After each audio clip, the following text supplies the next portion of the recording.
用微光照亮夜晚，用温暖温润心灵。亲爱的朋友们，欢迎来到微光夜读。做了8年上班狗，今天上了裁员名单。我不慌不忙将体检报告拍在桌子上。不好意思，我怀孕了。经理安排体力活，冷暴力我，变着法子逼我走。后来儿子出生，经理却求我留下。我莞尔一笑，在公司养个胎而已，别入戏太深。接下来开始我们本期故事，记得点击订阅并开启小铃铛。经理一脸黑线，强压着怒火试探：明娜，我记得你刚进公司时好像是签过附加条款的吧？我2声点头。不过一提附加条款我就来气。当初进公司有一硬性条件，就是规定时间内不能怀孕生孩子，否则就要赔偿公司损失费。要不是当初急着用钱，我也不会签约。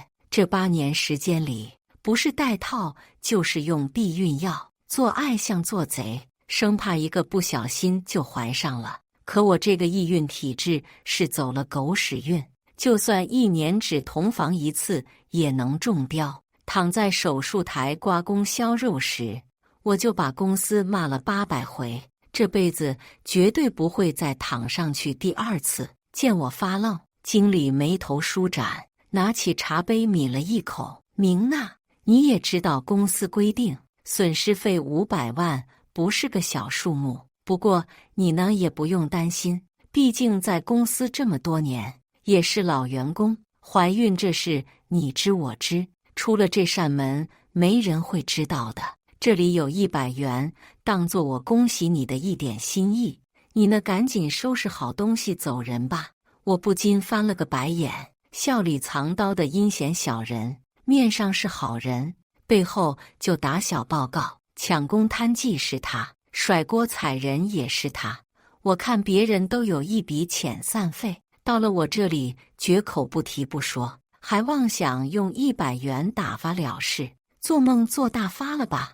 我笑着抽出体检报告下面的那份附加条款复印件，指着上面着重用黑笔画出的内容说道：不好意思，经理，附加条款规定时间已经过了。经理瞬间不淡定了，瞪大了眼珠，抓起复印件，从上看到下，从尾看到头，卯足了劲想从上面找出点漏洞。可惜公司法务太过专业，这份条款无懈可击，本是制约我的枷锁，不曾想倒成了我的保命符。苏明娜，为了生孩子，你还真是处心积虑。条款刚过1个月就怀上了。经理，易孕锦鲤没办法，这不也是想给公司天天喜气吗？我一个30好几的人了，再不生，卵子质量不知要跌到哪里去了。估计公司也是看到这 bug 才会想到把我这个业务骨干给辞退的吧。还真是把止血精神发挥到了极致。啪的一声，经理将报告拍了下去，阴沉的脸能凝出一疙瘩黑水来。苏明娜，你以为你怀孕了就能威胁人了是吧？告诉你，你的位置早就有人来接管了，上头的人你懂的。又一个空降关系户，原来我被辞还有这层关系。看我不说话，经理口气缓和了几分，提出第2方案。这样吧，看在你为公司做贡献这么多年的份上，你把孩子打了，我再额外申请一份补偿金给你，你看如何呀？我不动声色地问多少，他掐指一算，大概1000多吧，是我能申请到的最高额度了。见好就收吧。胸口如同塞进了一团棉花，又闷又热。之前真是被他破惯了，只觉得忍一时风平浪静，退一步海阔天空。但现在操你们的，喉头一阵涌动，我再也控制不住，哇的一声，胃里未消化的豆浆馒头混合物喷了经理一身。哎呀，不好意思啊，经理，我给你擦擦。不等他反应，我扑了过去，一不小心碰倒了茶杯，滚烫的茶水顺势倒在了他的裤裆上，他弹跳而起，捂着下半身疼得乱窜，指着门口让我滚。我打开房门，朝着门外大叫了一声：“经理，我怀孕了，你别打我肚子啊！”咚的一声闷响，我摔倒在地，余光扫向经理那张黑脸，我在心里笑，想裁员，我肚子里这货第一个不答应。本以为公司会出面调停，没想到我收到了旷工通知，明摆着想借着旷工直接把我开了。老公没好气地边往我嘴里塞苹果，边吐槽：“明娜，要我说，这搬不上也罢，凭我现在的工资待遇，别说你和宝宝了，再来2、3个也不在话下。”老公这话原是不错，但是他刚升到主管，糟心事一大堆，强忍着不说而已。我又怎么能在这个时候拖他后腿？我咀嚼着苹果，勾了勾唇角。老公别担心，好歹我也混了这么多年职场，他们想赶我走没那么容易。接着我就将病假单上传了上去，这旷工我可不答应，公司明文规定，能补齐病假材料就不扣我钱。不曾想经理那头直接驳回，理由更加可笑，被裁人员不在批假之列，这是明晃晃的拿着鸡毛当令箭。行，我不正面刚，自然有人替我出头。我拿出手机开始拨电话：“你好，请问是仲裁院吗？”在得到对方会出面的肯定答复下，我挂断了电话。不一会儿，电话铃声骤响，不看也知道是经理。我张嘴吃老公的头位，根本没搭理。电话响了几十下后，终于停下。不过一大堆微信涌了进来。苏明娜，再不接电话，后果自负。苏明娜，到底在不在？看到马上给我回电话。苏明娜，速回。看着那一条条的夺命连环案，我都替他着急，赶紧把我开除啊！到时候天价处罚金，不知道还能不能让你继续嚣张。房门被人推开时，我终于看到了灰头土脸的经理，一张臭脸比臭豆腐还厚重，一看就是被上头劈过的狗样。哎呦，经理，我刚想给你回电话，你就来了，真是够神速的。说的哪里的话？员工身体不适，我这个做经理的哪能心安啊？这变脸的速度，怕是可以去做川剧演员了。老公瞥了他一眼，不买账。听说就是你欺负我们家明娜，才让她动了胎气的。今儿个来是黄鼠狼拜年来了。这话说的，误会，纯粹的误会。经理自顾自地坐在床边，将香蕉摆在了床头，一看就是酒买1送1的，还只给我拎来1串。我笑容奄奄，对着老公说道：“老公，领导来看我是好事，快包个橘子，38元一个的那种。”经理的脸瞬时白了下去，手指缠绕着塑料袋，半天绕不出。我一拍脑袋，扯了一根香蕉递了过去。我忘记了，经理和我们家旺财都只喜欢吃香蕉。你一句话卡在喉咙里，经理气得狠狠咬了口香蕉，掩盖怒火。我笑得直不起腰。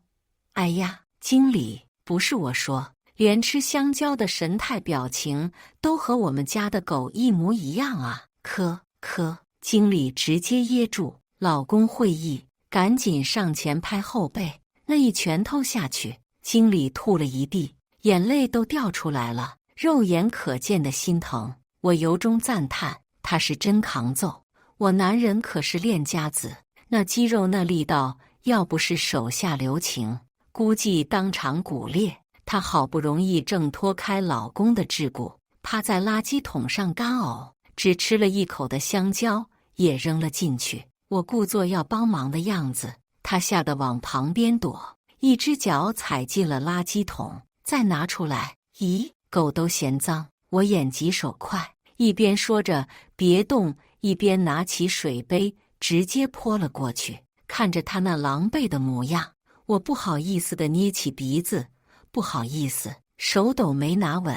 行，我就只说一句，那什么，经过公司慎重考虑，不予裁员。就这样，我有事先走了。经理黑红张脸往门口冲去，被我一声喝住。他狐疑转头，我弯没礼貌道：“清洁阿姨下班了，麻烦清理下垃圾再走。”休了7天病假，整个人神情清爽回了公司，却发现工位上堆满了杂物。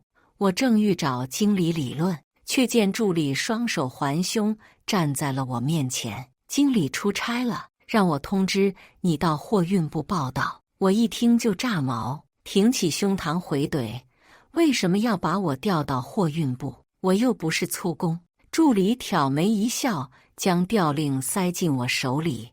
粗工细工不重要，重要的是工作需要，这是上头商讨后的意思，咱这不养闲人。说完直接扭屁股走人。我骂了句走狗，气冲冲地去货运部报道。货运部李哥一见到我，气得拍桌子：好不容易申请到个人，怎么派来个孕妇？开什么国际玩笑，耽误功夫。话落，气冲冲地找上头理论去了。我找了个角落坐等，看着那一卡车的货物，却只有2个工人在搬卸，我不禁摇头。好岗位，大家争着抢着，这种体力活谁愿意干？更何况公司本就抠门，根本不会愿意多花钱请人。想想这李哥能扛这么久，也实属不易。刚想着，就见李哥怒火冲天的回来，拍的桌子震天响。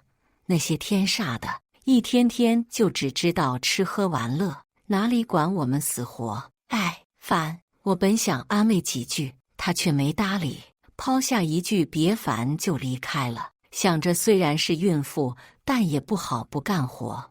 我索性将杂乱的办公室收拾了一番，提拎着水桶路过卸货区时，工人一个转身踢到了货物，货物咕噜噜地朝着我的脑袋滚下来。说时迟那时快，一只胳膊伸在了我面前，沉重的货物压弯了李哥的腰。还愣着干嘛？快走开！是。我慌不迭地逃到了一边。砰！货物落地，李哥的脸上露出痛苦的表情。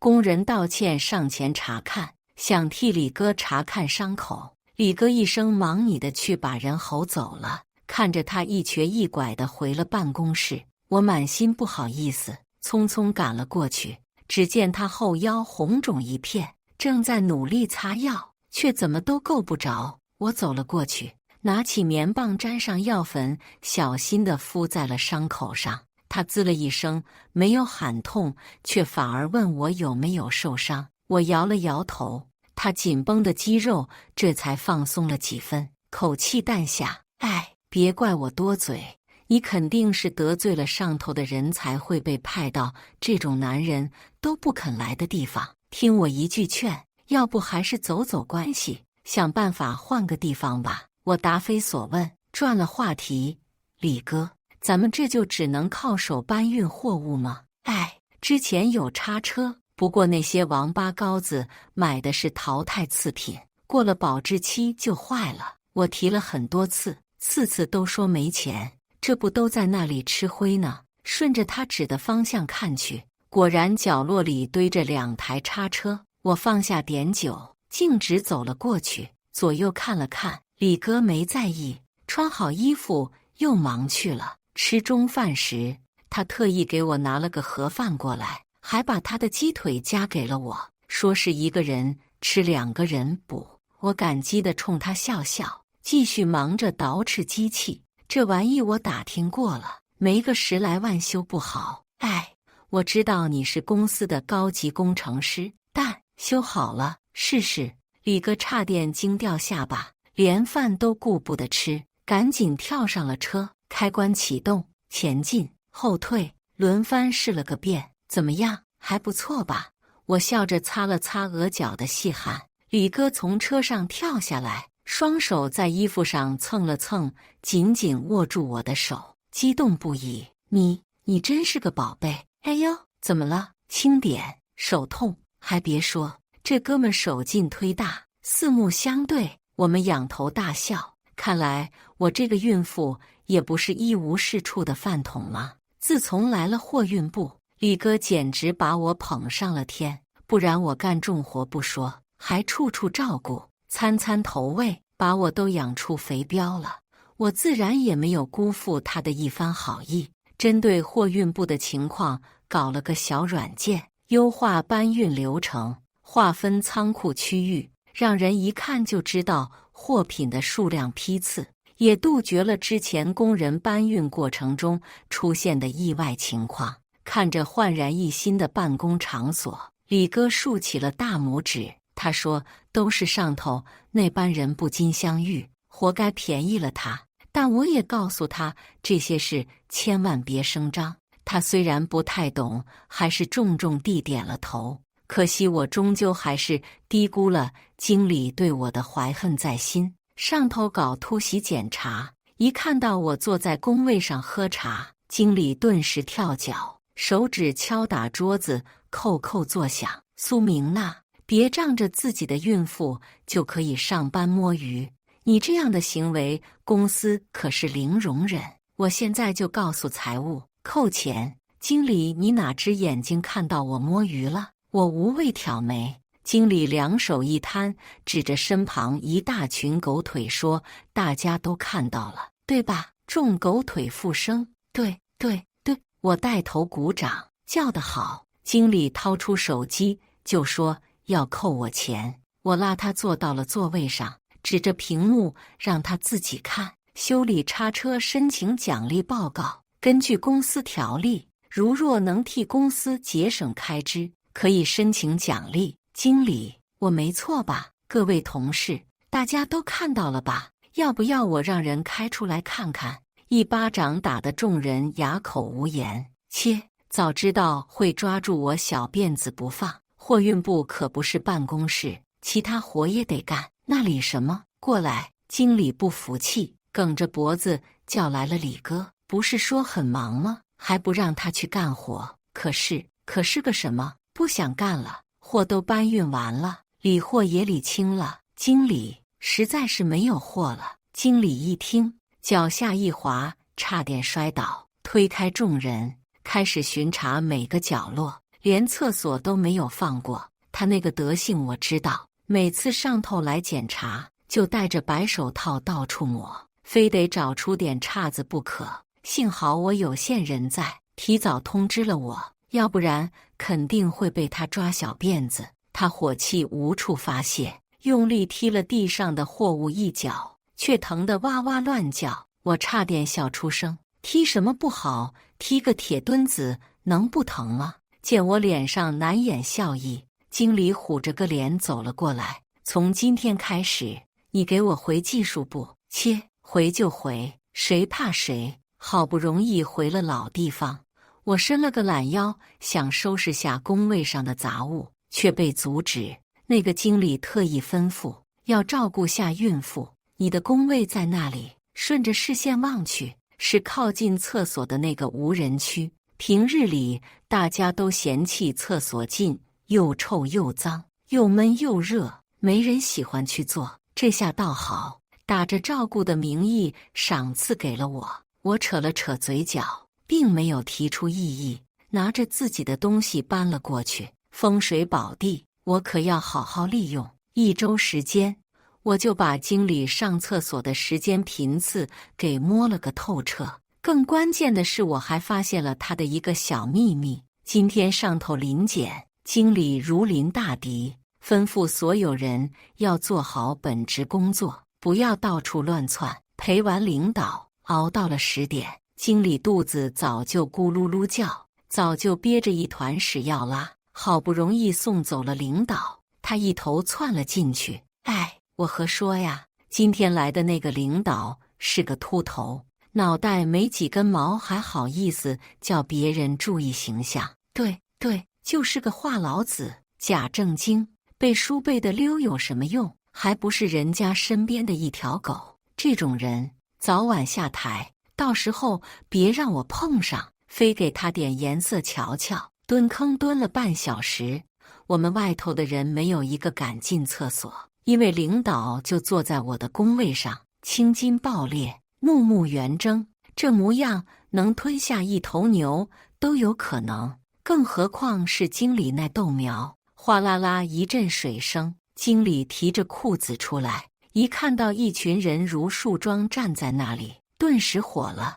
你们这一个个的想吃屎吗？说了多少次一天只能上一次厕所，你们把话都听到狗肚子里去了。咳咳，助理轻咳，示意经理往旁边看，结果经理没领会，继续教训。别以为领导来了就能看上你们提拔了，要知道这里可是我说了算，他算老几？够了！领导实在看不下去，噌的一下跳了起来，经理条件反射一巴掌甩了过去，啪！领导的脸上瞬时多出一道无指印。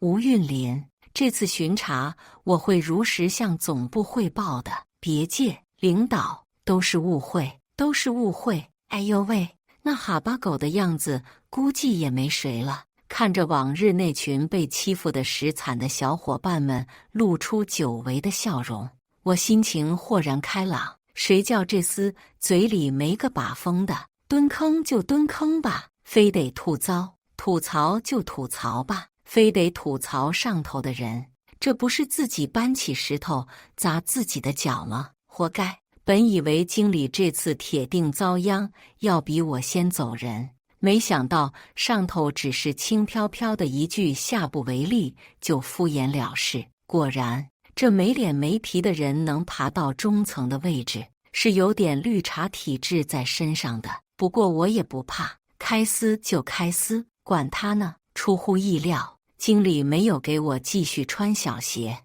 工位也还给了我，这倒是给我整不会了。直到我发现技术部拉了个小群，大家注意，孕妇是个高危群体，谁要是喜欢站队那边尽管去，此群为工作群，严禁将工作内容泄露给某些不稳定分子。哟呵，搞孤立搞排挤是吗？不错，有点出息。直到正面刚，不过也只能采取这种下三滥的手段了。没事，我心态好。于是，鉴于我这里是个被别人遗忘的孤岛，我开始养生之道，摆满花花草草，伺候小树小苗，倒上一杯维 C， 开始奋发图强。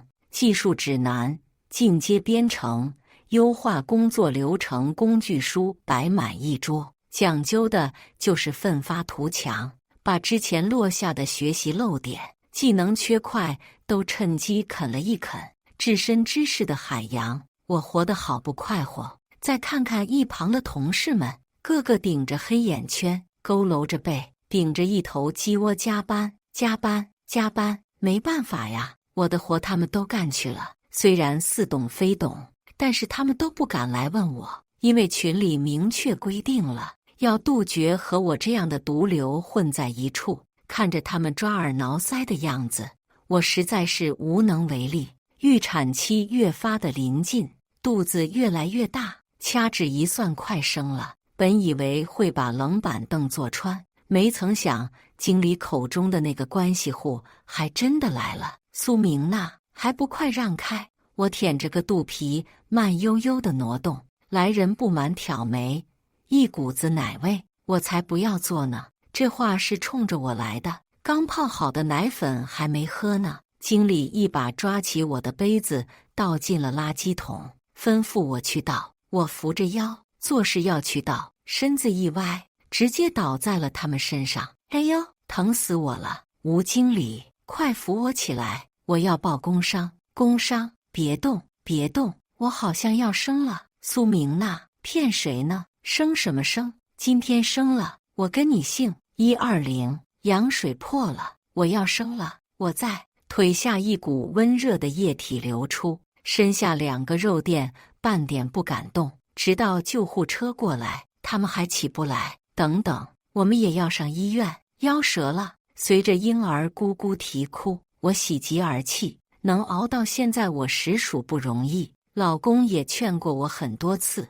一份工作而已，何必为难自己？我觉得他说的不对，不仅仅是一份工作，我的青春和热情都奉献给了公司，我对他付出了感情，但他却回报以恶意，属于自己的利益，我要亲手要回来。产假只休了1个月，我就去公司提交了辞职报告。吴韵林眼底一惊，本能的怀疑：苏明娜，你又在耍什么阴谋诡计？告诉你，没门！累了，早点结束，对大家都好。切，早这样不就好了？非得搞这么多事？我可告诉你，虽然你在哺乳期，但是是你自己要辞职的，补偿款1分没有。我没有说什么，只是离开时，我看了眼工位上的那位2世祖，心里不禁疑问：不知道吴韵林一个人能否扛得住？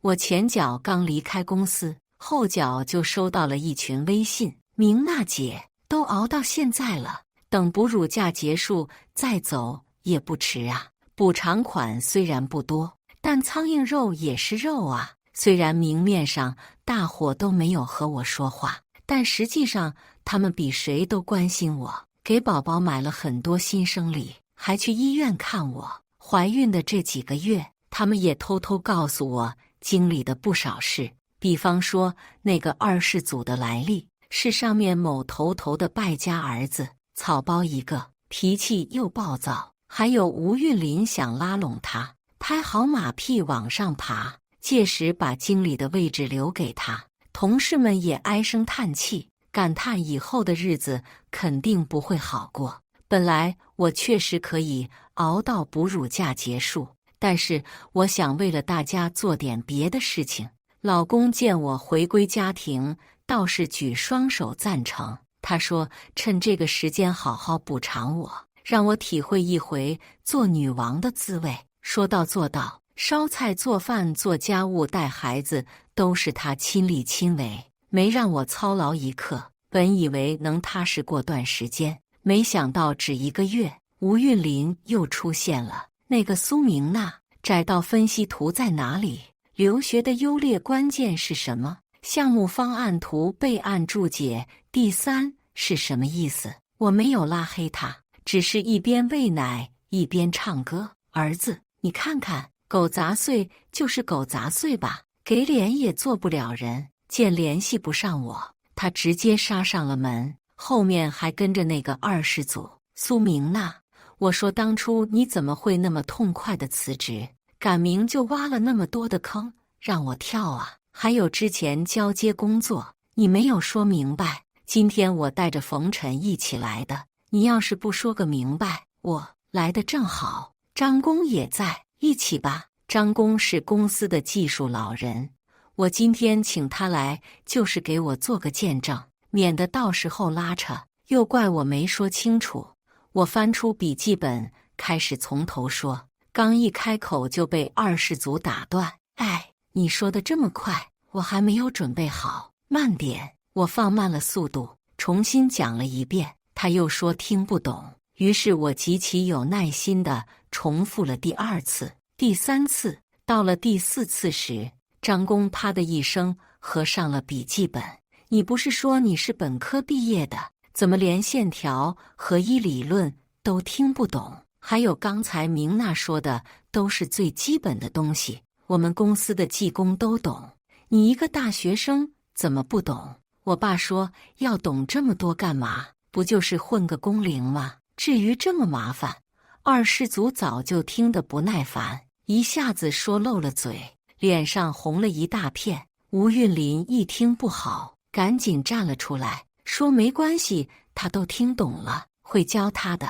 我当即打开门送客，告诉他们之前这些都说过了，电脑上都有，以后别来烦。他们碍于张工在不好发作，夹着尾巴溜之大吉，砰地关上门。张工止不住地摇头，难怪你要提前离职，换作是我，怕是1天都熬不下去。都是什么人？肚子里没半点墨水，还想坐到人头上？明娜呀，你当初可是我费尽心力挖来的人才呀，都是我的错，对不住，对不住，张工，快别这么说。要不是当初你在，我哪有机会去进修？怕是早就被人顶替了位置。是公司不行，不怪你。是啊，我在公司混这么久，多亏他据理力争抱住了我。但是他现在年纪大了，公司也巴不得他走。关上门，我打开了手机，查到那个早就想拨通的电话号码。当初你说的话还算话吗？当然，知道你来，什么条件随你开，前尘已了断。接下来我也应该为自己多些筹谋。招标会上，各大公司都紧张地等待揭晓标的额。现在我宣布中标结果，恭喜海纳公司以1亿3000万中标。现场响起热烈的掌声。突然，吴韵霖噌地冲上舞台，夺过话筒，指着我的鼻子义愤填膺：我要举报海纳公司的中标方案是抄袭了我公司的方案，罪魁祸首就是我们公司被裁员工苏明娜，我严重怀疑她盗取商业机密。全场哗然，海纳公司可是业内龙头企业，不会出这样的损招吧？或许是受人蒙骗，也不一定。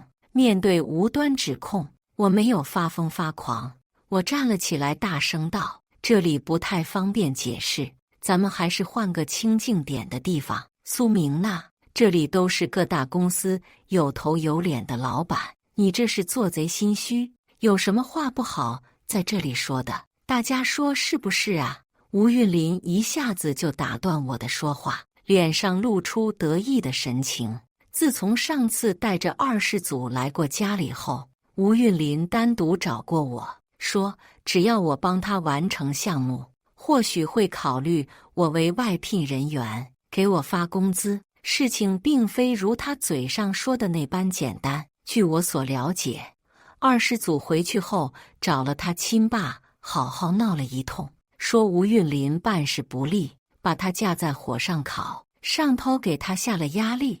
吴韵霖只能硬着头皮帮二世祖收拾烂摊子。可他一个靠嘴皮子上位的人，哪里有什么真才实学？哪怕我电脑里的资料分毫为删，他也看不懂，又不敢声张，只能硬着头皮来找我。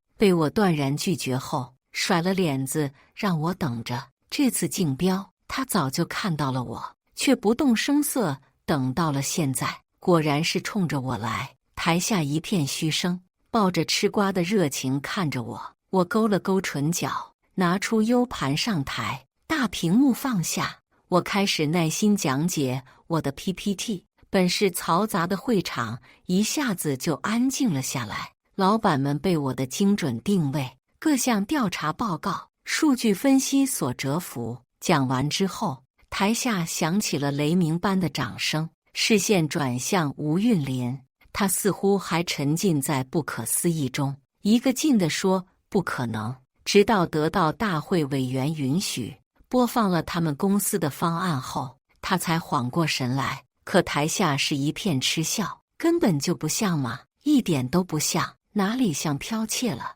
咦，怎么角落还有个森林马？苏明娜，这一下谁剽窃谁不言而喻。不等保安轰人，吴韵霖已经抱头鼠窜。我下了台，接受大家的祝贺。来到角落，我拨通了吴韵霖的电话。怎么样，喜欢我送的大礼吗？苏明娜，一切都是你的圈套，是你故意设局的。当然是我故意设计的。一开始我就知道他们公司要竞标，故意放出风声，瞄准了同一个开发方向。毕竟此前我确实做过调研，还把成套的方案给了吴韵霖。离职时我也贴心提醒，这个方案还不成熟，可能要修改。这次竞标，他看到了我，特别是看到我落下的资料后，更加确定我用的是原来的方案，却不知一切都是我抛出的诱饵罢了。苏明娜，你不是最不屑用这种卑劣的手段吗？说到底，你我还不是一样的人。吴韵霖，有一点你错了，对待非常之人要用非常手段，公司肯定会感谢我的。苏明娜，你还做了什么？喂，做了什么？很快就知道了。海娜庆祝中标，开了一个盛大的 party， 新老总举杯向我走来。明娜，怪不得当初你非得亲自上场，瞒我们瞒得好辛苦啊。会场上的精彩表现自然是没能瞒得过老总，但是他相信我，放手让我大胆去做。我给自己倒满了酒，道歉要自罚3杯，却被老总拦住。不止3杯吧？现在可是升任副总了，不醉不归。好，不醉不归。酒杯碰撞，液体翻滚，犹如我此刻兴奋喜悦之情。熬到现在，我确实吃了很多苦，但荆棘路上我从未胆怯过，因为有家人、有孩子，还有朋友在，他们都是支持我前进的动力。新闻播放时，我迷迷糊糊的快睡着了，老公却扶住了我，让我千万别错过精彩画面。看着吴韵霖带着银手镯被警察带走，我忍不住鼓掌。他这头恶狼终于被抓了，真是大快人心。怀孕这段时间，我发现他太多的黑料，贪污受贿、出卖公司机密、威胁裁员，企图掩盖他的罪行。但是没有办法，谁叫他碰上我的这么个锦鲤孕妇，自然是不能留他这个害群之马在了。至于那个二世祖，更加不用说，连他老子都受到了牵连，被踢出局，还有整个公司因着这些人的存在元气大伤，很快就从退出海纳公司竞争对手的行列。昔日的同事羡慕我早点脱离苦海，我笑着张开双臂，海纳欢迎你们到来。海纳百川，有容乃大，臂力千仞，无欲则刚。我相信在大家的共同努力下，一定会创造更加好的明天。感谢大家的观看，欢迎大家在下方评论区讨论。如果你喜欢这类故事，记得点击订阅真情人间，并分享给更多的人，这会对我帮助很大。再次感谢大家的观看。